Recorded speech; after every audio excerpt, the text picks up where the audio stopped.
What's happening, my beautiful people? My name is LaBelle. Welcome back to the YouTube channel. Today, we're talking icon moments. I'm giving you a top 10. If you want me to bring out another video discussing more affordable icons, discount shopping, good fillers, like it, subscribe it. It's free to do so.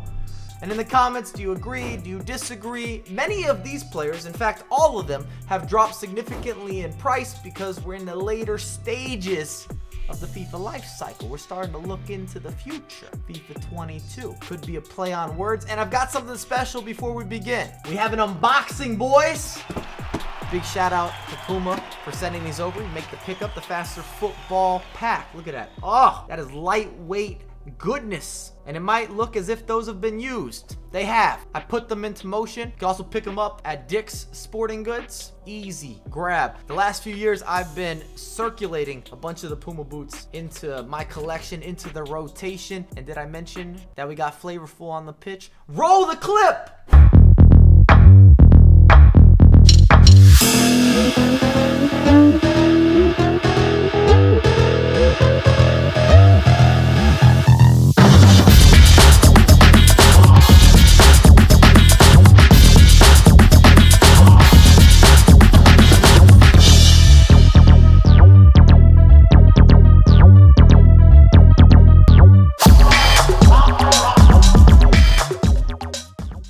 You see, we still got it. I also put them into motion on the actual pitch in a game. I don't have video footage to confirm my story, but goals have been scored. I will leave everything linked down below. If you want more of the images, put them on screen. Bam, bam, bam, bam. At Mike LaBelle. But without further ado, let's talk about these icons. It's gonna be quick fire because it's hot inside. So I'm gonna replicate that with the top 10. Nearly missed out on being in the top 10. Stock drop in FIFA 21. We'll see what happens in 22.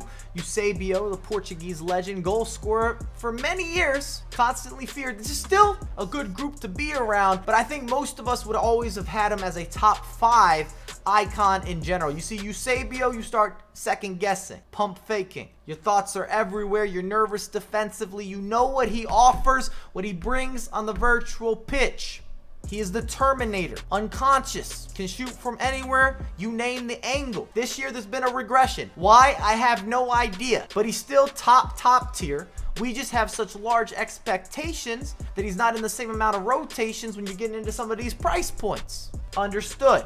The Frenchman, Cantona. Unique, unorthodox, gonna be a learning curve. You're gonna hear that twice in my top 10 if you want some foreshadowing. Because Cantona can play in a variety of different roles, and if you're good with some of the hold-up play, aerial presence, knock it down, 1-2s, technical capabilities, skill, moves, forms of expression, Silva play. He's out here tossing baguettes, doing what's necessary, showing you big men still got some swagger. It's not a lost cause. He's part of the exception ordeal. Typically, when you get into the bigger players in FIFA, at least attacking wise, running into issues. Not unlocking the space with the same level of effortlessness on the virtual pitch. I had to sound that word out. Struggled to get through it. It happens. It be like that. Maldini, the original, arguably the greatest defender of all time, at least the greatest center back. I'd love to know where you have him ranked, not necessarily in FIFA, but in real life. Where is he at in terms of contention? Because this argument comes up frequently across social media, especially with defenders not always getting the praise and appreciation that they deserve. Maldini, of course, being an exception.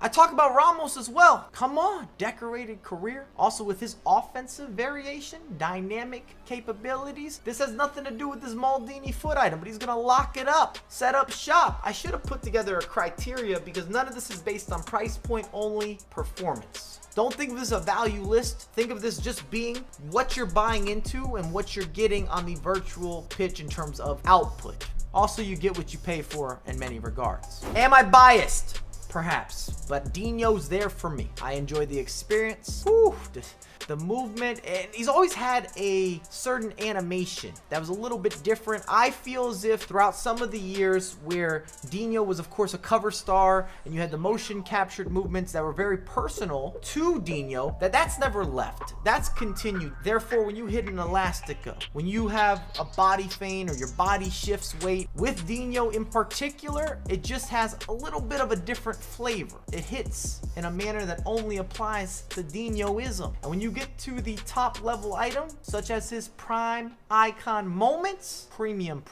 Zidane, similar to the previous mentioned Frenchman with Cantona, gonna be a learning curve, but he is fantastic. He is good enough defensively to give you that presence to break up plays. Also, bigger body type, but still has that prominent first touch, that confidence offensively, can make an interception.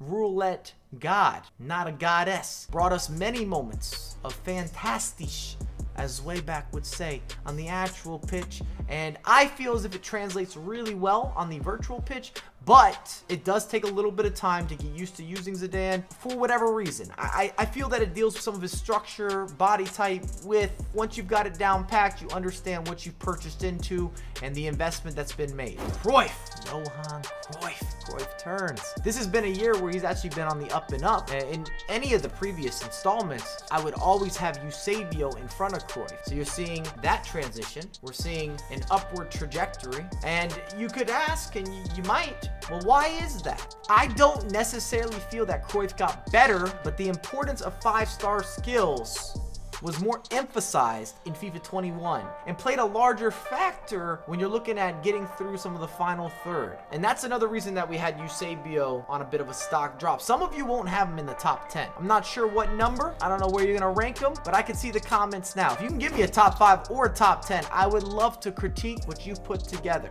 so we can have that open line of discussion, transparency. This is Cruyff's spot. Vieira. And I argued with myself a little bit, had some reflection, because Vieira was a member of starting 11s constantly in the competitive scene. And he actually plays, or was the preferred placement of being a center back. And Vieira's interesting because statistically, of course, everything looks amazing on paper, but is he the highest rated player? No. Is he the best statistical player that we have ever seen in FIFA? No. Not even as a center back or center mid or a holding mid, but a combination of his meta. He's almost an anomaly icon. Even though the stats are so standoutish, he outperforms those every single season. The first icon many of us look to purchase in that first month of FIFA, if possible, is the baby version of Vieira, because you know he's going to chase back and forth. He's going to do his job. He's 6'4". He can facilitate, and he takes up so much space, and he counteracts and disrupts and has his natural tendency to be in the right place at the right time. You can always call on Vieira. His consistency is unparalleled. The only issue is offensively, he's not necessarily going to be gifted and doesn't have the skills or even the weak foot, but I still feel that number 4 is where he should be. The man with the worst table manners, Ruud Gullit. At number 3, not number 1, not number 2. Also going to be a bit of a stock drop, even though he's a beast. You see that long hair, you see him galloping through the midfield. This is one of those guys that has plenty of horsepower. He has been the most impactful icon, I would argue, throughout the past 5 years or whenever he was introduced. The race or the game has always been, are you able to get yourself a Ruud Gullit 90 overall at any point early on in FIFA? First 3 months, 4 months, because he's a game changer. I know we're talking 94 and for a good reason. The whole video is icon moments. It's an observation. Is this the right place to have Ruud Gullit? Would you go higher? Would you go lower? There's more debate this year than ever before. Pele, he's never had a better year. And in fact, any of his versions, any of the variations have been at the highest regard, the highest level. And that's been a critique. Depending on which FIFA installment, sometimes you felt something was missing, at least for the price that you were paying. I'm reiterating, I know it's not a value list, nor are the majority of these icon-based videos unless it's about getting cheap icons. But when you do pay a higher price tag, you have a different expectation. You have more comparables or compare and contrast, and you expect higher deliverables, and I feel as if Pele sometimes leaves you asking for more. That's definitely not the case in FIFA 21. And if it wasn't obvious, we have R9 topping the charts. As you may expect, even though there has been more debate this year with R9 in comparison to any of the previous installments, some players prefer the likes of a smaller, maybe more agile player like Pele. However, at the end of the day, R9 is a pretty special individual. I'm not ready to get away from him. Once you've made this pickup, this purchase, this buy, it does not need to be the 97, as I know many of you don't have whatever the current price tag or the marketplace is. I'm assuming 10 million. He's just so rare, you can't find him. Often that's the issue. It's a concern with supply versus demand. You will win more games with any of these players, in fact, but I would say the top 5 in particular will impact your results throughout the weekend league, division rivals, playing your friends without changing anything else. You can be the identical player just with better personnel and you're gonna get better results, which might just sound obvious. Let's say an individual, a single player that's better can impact the complete team with these guys in particular. Let me know what you think in the comments. That's a wrap on another video. Make sure to check these out. Everything is linked down below. You could tell those are lightweight even when I hold them up. Barely felt as if I got boots on, but I have a lot more content coming out ASAP.